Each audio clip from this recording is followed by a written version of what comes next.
Nakainom, nakainom. Lumabas ang power. Kailangan ko talaga ng malaming inumin ngayon. Batay si Upaw nito, wala nang mawala ng buhok. Na ano pa naman siya talaga sa litson. It's not enough. Sabi niya,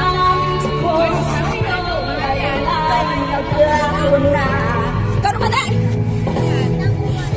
Ate to!